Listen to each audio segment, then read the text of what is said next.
ఎప్పుడో మర్చిపోయిన ఈ కిరసనాయిలు మళ్ళీ మన ఆంధ్రప్రదేశ్‌లో ప్రారంభం కాబోతుంది. గ్యాస్‌కు ప్రత్యామ్నాయంగా నేటి నుండి కిరోసిన్ పంపిణీ మొదలుపెట్టిన ఏపీ ప్రభుత్వం. అసలు ఏ విధంగా ఈ కిరోసిన్‌ని మొదలుపెడుతుందనే విషయాలు పూర్తిగా వీడియోలో తెలుసుకుందాం.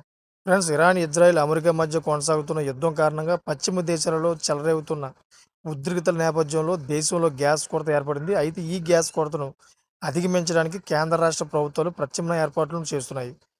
సో, ఇప్పటికే కేంద్రం గృహ వినియోగదారులకు గ్యాస్ సమస్య లేదని, కమర్షియల్ సిలిండర్లు ఉపయోగించే వారికి కూడా గ్యాస్ సరఫరాకు ఏర్పాట్లు చేస్తున్నామని ప్రకటించింది. సో, ఇదే సమయంలో ఆంధ్రప్రదేశ్ రాష్ట్రంలో వంట గ్యాస్ సరఫరా సమస్యలను అధిగమించడం కోసం ఏపీ ప్రభుత్వం వేగంగా స్పందించింది. వంట గ్యాస్ కొరత నేపథ్యంలో ప్రత్యామ్నాయంగా రేషన్ కార్డుదారుల కోసం కిరోసిన్ పంపిణీని తిరిగి ప్రారంభించాలని నిర్ణయించిందన్నమాట. ఈ క్రమంలో నేటి నుండి ఏపీలోని రేషన్ కార్డుదారులకు కిరోసిన్ అందనుంది. ఈ విషయాన్ని ఏపీ పౌర సరఫరాల శాఖ మంత్రి నాదెండ్ల మనోహర్ వెల్లడించారు.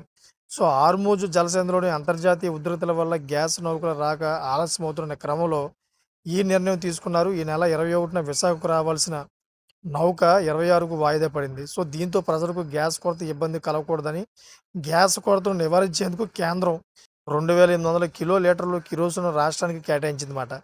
సో, ఆంధ్రప్రదేశ్ రాష్ట్రాన్ని కిరోసిన్ రహిత రాష్ట్రంగా ప్రకటించినప్పటికీ ప్రస్తుతం అసాధారణ పరిస్థితుల నేపథ్యంలో ప్రజల సౌలభ్యం కోసం ఈ మినహాయింపు ఇచ్చినట్లు తెలుస్తోంది. ముందుగా గిరిజన మరియు మారుమూల గ్రామీణ లబ్ధిదారులకు రేషన్ కార్డు పైన 1 లీటర్ కిరోసిన్‌ను రేషన్ దుకాణాల ద్వారా అందిస్తారు. మరోవైపు రాష్ట్ర వ్యాప్తంగా గ్యాస్ కొరత పైన పెద్ద ఎత్తున ప్రచారం జరుగుతుంది.